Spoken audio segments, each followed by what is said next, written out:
Princess Celeste pressed her face against the cool observatory window, watching the strange vessel descend through the aurora-painted sky. Unlike the elegant ships of her people, this craft was angular and metallic, lacking the organic curves that characterized Crystal Kingdom technology. Her heart hammered against her ribs as she realized this unremarkable vessel carried her future husband. "Still sulking, dear sister?"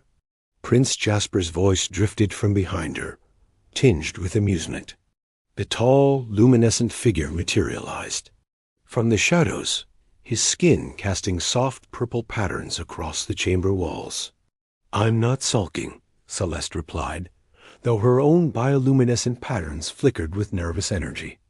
"I'm preparing myself for disappointment." The arranged marriage had been negotiated through intermediaries over months of careful diplomacy. The human delegation had been insistent. Their representative was a skilled diplomat, well-versed in interspecies relations and genetically compatible with their crystalline biology. What they hadn't mentioned was whether he possessed even basic social graces, let alone the capacity for genuine affection.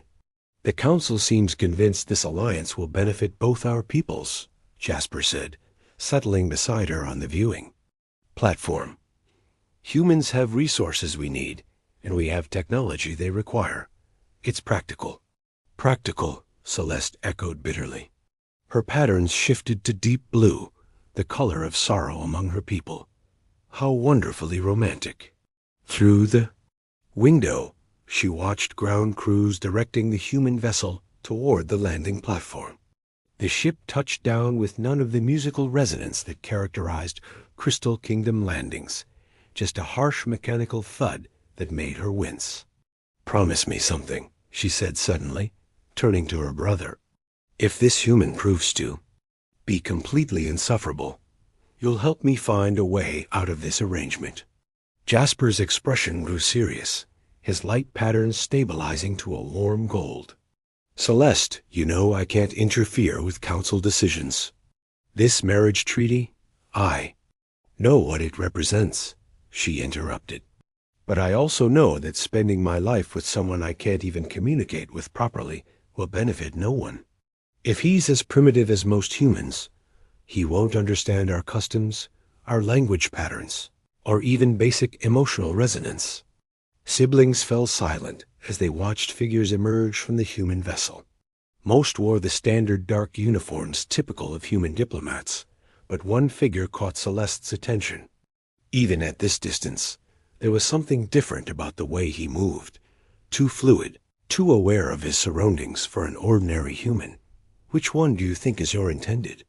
Jasper asked, following her gaze. Celeste studied the group. Below, the figure that had caught her attention stood slightly apart from the others, his posture suggesting confidence rather than the nervous energy she'd expected from someone meeting alien royalty for the first time. "The tall one," she said. Instinctively, something about him seems different. What she couldn't see from her vantage point were the small details that would have alarmed the Crystal Kingdom security forces. The way shadows seemed to bend slightly around the mysterious diplomat, or how his breath didn't create visible vapor in the cold mountain air like his companions. Most telling of all was the way he kept flexing his hands, as if struggling to maintain their current form not far below. The human delegation was being escorted through the palace's outer gardens. Prince Orion, though he went by the name Marcus, among humans, concentrated on maintaining his carefully crafted disguise. The shape-shifting had become second nature over the years, but something about this crystalline realm made it more difficult. The very air seemed charged with an energy that wanted to strip away illusions and reveal truth. He'd studied the princess extensively through intelligence reports and stolen communications, but seeing her silhouette in the tower window sent an unexpected jolt through his system. Even from this distance, the gentle pulse of her bioluminescent skin was mesmerizing. For a brief moment, he almost forgot his mission entirely. "Remember," he whispered to himself, the words barely audible, You're here to gather intelligence, not to fall under some alien princess's spell.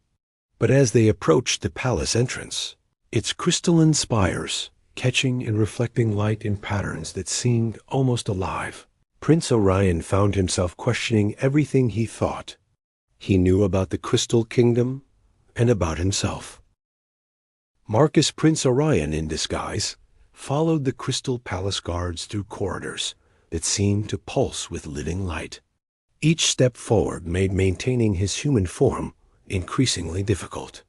The crystalline walls resonated with harmonics that penetrated his very essence, threatening to unravel the careful shapeshifting that had taken years to perfect. "The princess will receive you in the Harmony Chamber," announced Captain Demetrius, his translucent blue skin rippling with formal patterns. The guard's voice carried musical undertones that made Marcus's teeth ache, another sign that his disguise was weakening. Queen Seraphina appeared at the corridor's end, her regal bearing unmistakable despite her alien features. Her skin glowed with deep silver patterns that spoke of wisdom and authority. "Welcome to our realm, Ambassador Marcus," she said, though her crystalline eyes studied him with uncomfortable intensity. "Your journey from Earth must have been taxing." "Your Majesty," Marcus replied, executing what he hoped was an appropriate bow. As he straightened, he felt something shift in his molecular structure, a ripple that ran from his fingertips to his core. He quickly clasped his hands behind his back, hoping to hide the momentary flicker of shadow that had danced across his skin. "You seem different from other humans we've encountered," Queen Seraphina observed, tilting her head.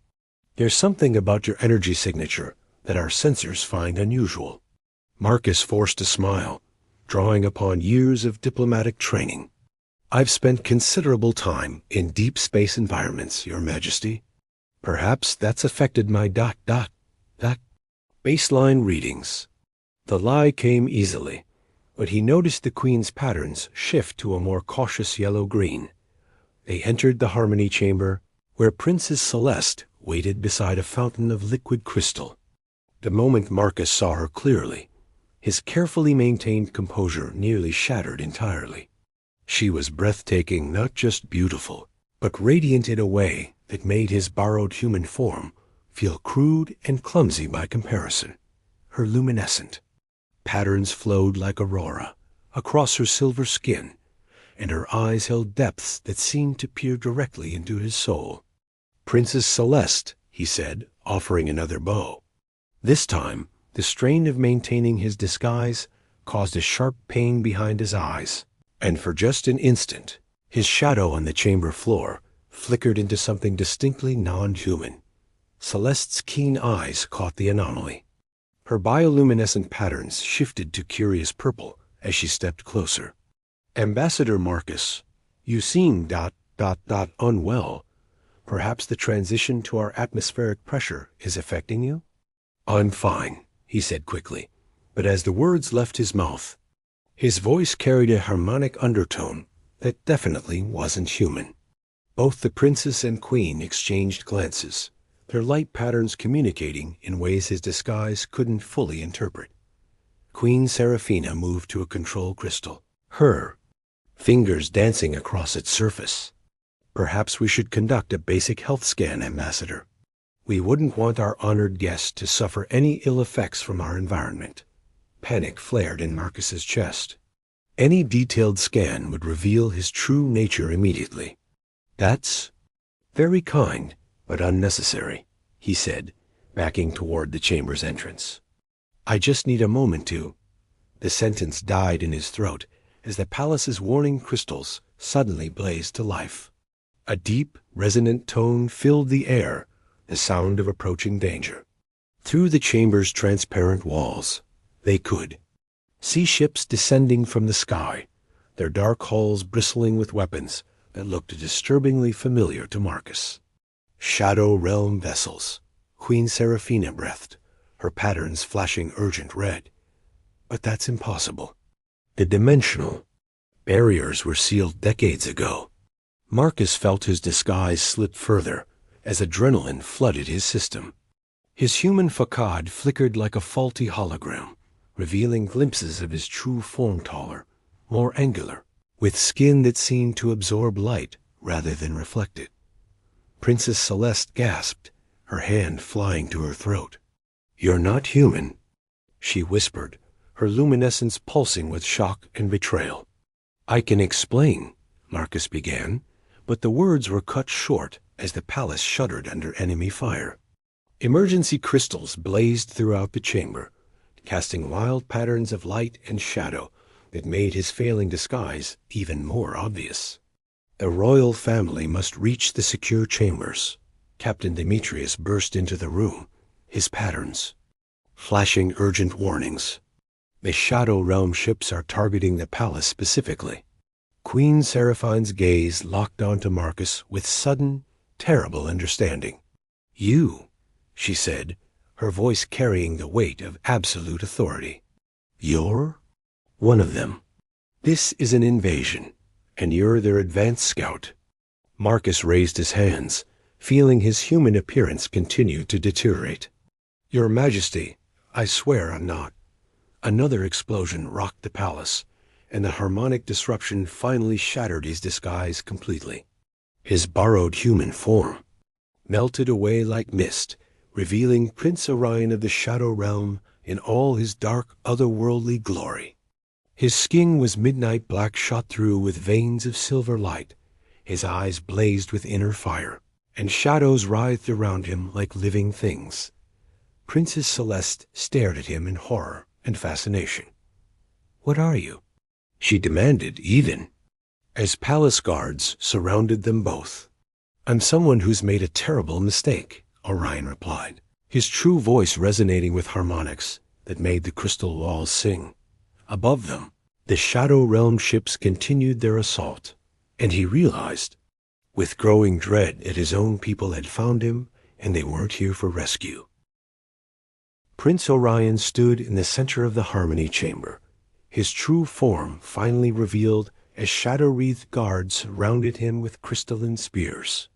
His midnight skin pulsed with silver veins that seemed to respond to the palace's defensive harmonics, creating an otherworldly light show that both mesmerized and terrified the Crystal Kingdom's defenders.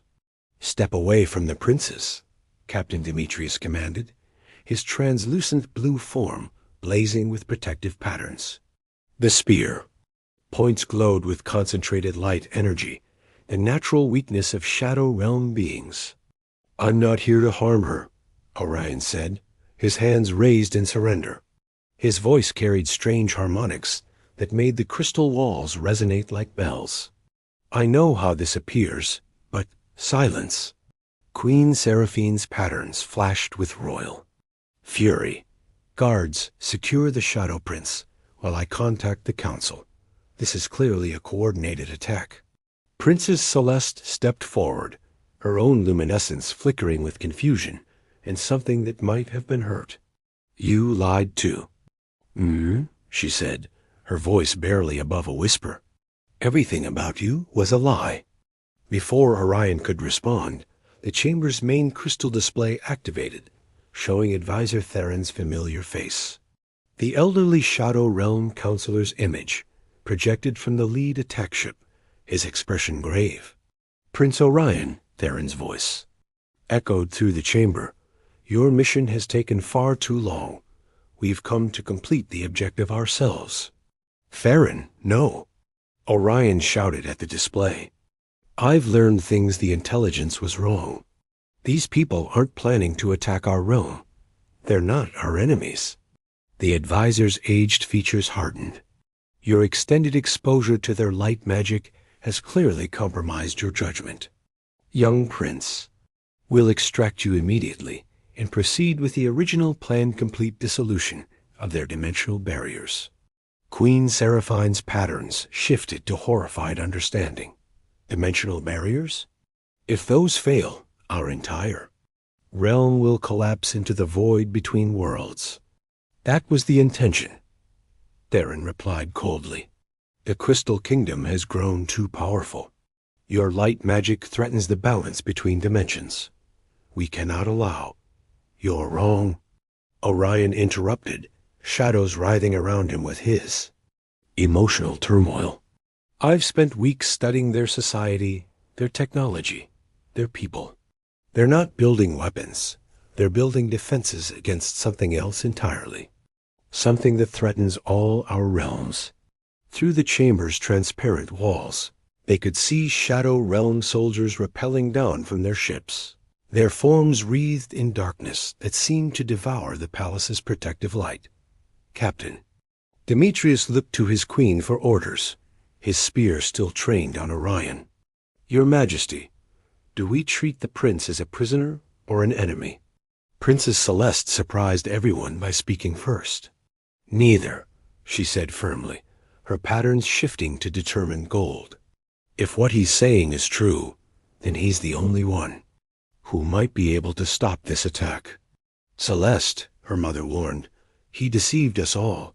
How can we trust anything he says?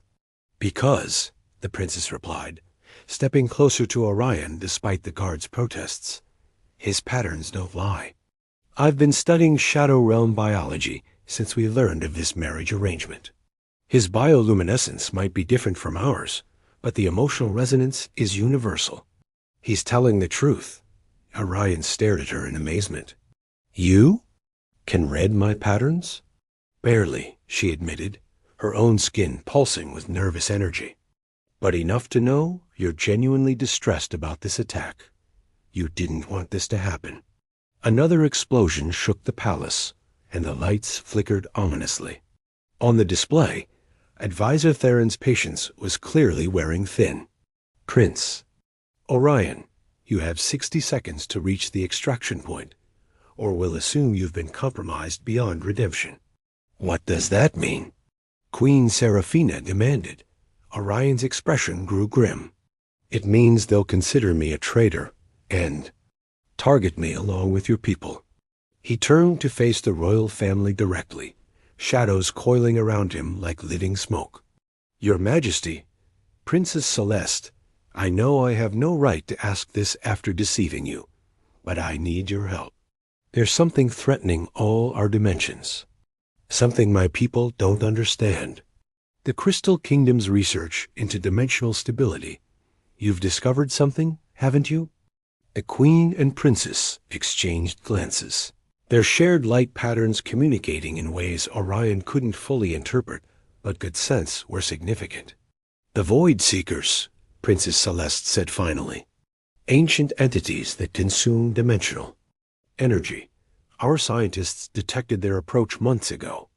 That's why we've been strengthening our barriers, reaching out to other realms for alliance. Including the Shadow Realm, Queen Seraphina added, her patterns shifting to reluctant respect. Though it seems your people misunderstood our intentions. Orion felt pieces of a larger puzzle clicking into place. The marriage arrangement, it wasn't just for genetic compatibility or political alliance.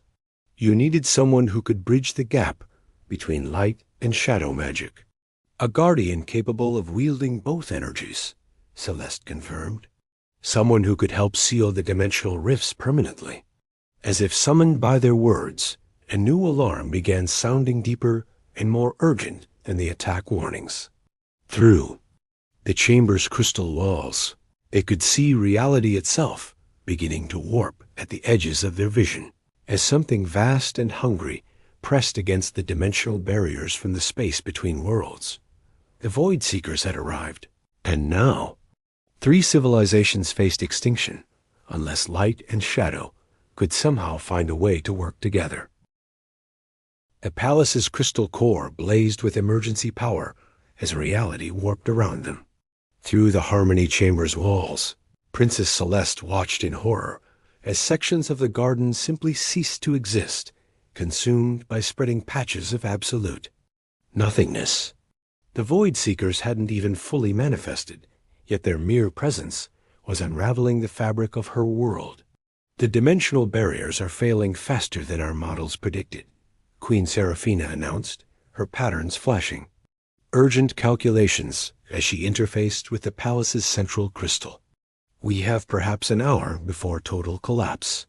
Prince Orion stood at the chamber's center, his shadow-wreathed form creating strange harmonics with the Crystal Kingdom's light-based defenses. The guards had lowered their spears, but suspicion still radiated from their luminescent patterns.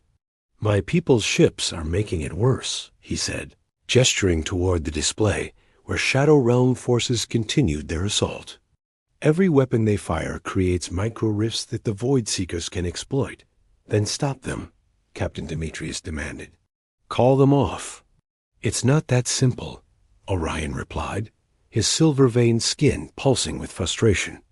"Advisor Theron has convinced the Shadow Council that the Crystal Kingdom poses an existential threat. They won't listen to reason."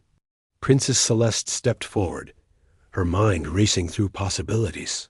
During her weeks of preparation for this arranged marriage, she'd studied not just Shadow Realm biology, but their political structures. "What? If you weren't speaking as Prince Orion the Infiltrator, but as Prince Orion the husband?" The chamber fell silent, except for the distant sounds of battle and dimensional collapse. Even Queen Seraphine's patterns stilled as she processed the implications. "The marriage treaty," Orion breathed, understanding immediately. "If we were bonded according to both our people's customs, I'd have diplomatic immunity and the right to speak for Crystal Kingdom interests in Shadow Realm politics." "Absolutely not," the Queen said firmly. "Celeste, you can't possibly be considering mother," the princess interrupted, her patterns shifting to determined gold. "Look around us. The world is literally ending. If a political marriage can buy us time to find a real solution, then we have to try." Through the chamber's display, Advisor Theron's image flickered back to life. "Prince Orion, your extraction window is closing. If you don't reach the landing platform in the next 10 minutes, we'll be forced to assume you've been compromised by their light magic." Orion looked between the princess and the display, conflict written across his alien features. "Even if we went through with the ceremony, Theron would never recognize it. He'd claim I was acting under magical compulsion." "Not if the bonding was real," Celeste said quietly, her bioluminescence dimming to soft blue. "Shadow Realm law recognizes resonance bonds connections that go deeper than political arrangement. If our life forces were actually linked, ... You're talking about permanent fusion of light and shadow magic," Queen Seraphina said, her patterns flashing with alarm. "The biological risks alone are irrelevant if we're all dead in an hour," Celeste finished. She turned to face Orion directly, studying the play of shadows and silver light across his skin. "I won't pretend this is about love or even attraction. But in the time you've been here, even while deceiving us, you've shown more genuine concern for our people than most of our actual allies."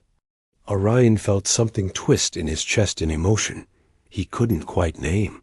"Princess, you don't understand what you're offering. A resonance bond between our species has never been attempted. We don't know if it's even survivable, let alone what it might do to either of us." "I know," she replied, reaching out to touch his hand.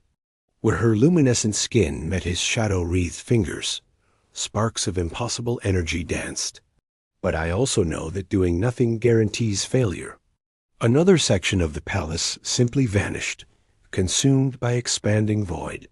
Through the gaps, in reality, they could glimpse things that hurt to look at directly. The Void Seekers themselves, entities of pure hunger that existed between dimensions.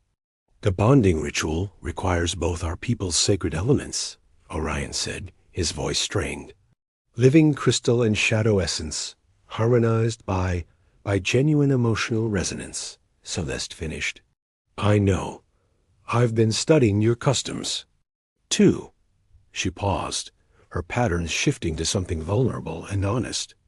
"The question is, can we generate that resonance? Can we find something real between us in the middle of all this deception and political necessity?" Orion looked at her really, looked seeing past the alien features to the courage and determination beneath. This princess who'd been willing to sacrifice herself for her people, who defended him even after learning of his deception, who was now offering to risk her very existence for a chance to save both their worlds. "I think," he said slowly, shadows, and light dancing between their joined hands, "we already have." On the display, Advisor Theron's countdown continued. The Shadow Realm ships pressed their attack, and reality continued to unravel around them.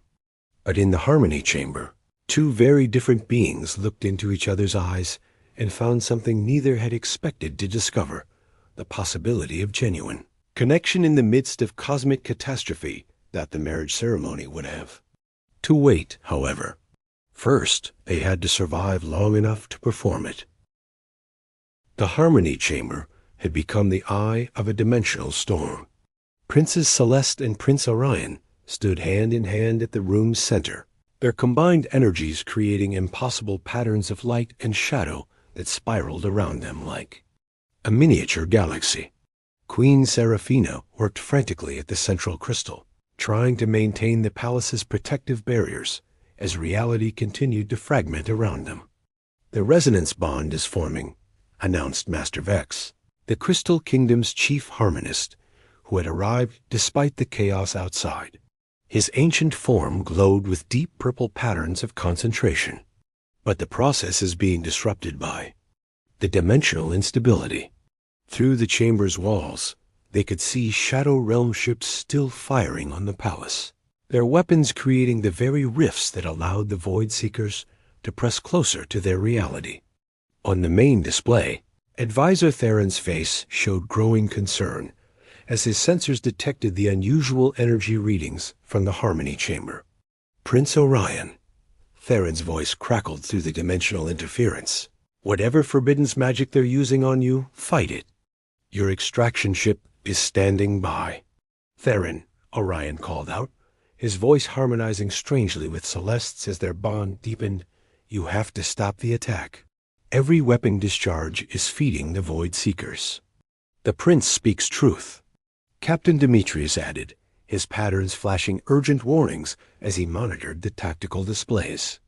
"Our defensive crystals show massive energy spikes each time your ships fire. The dimensional barriers can't hold much longer." For the first time, doubt flickered across the advisor's weathered features. "Energy spikes?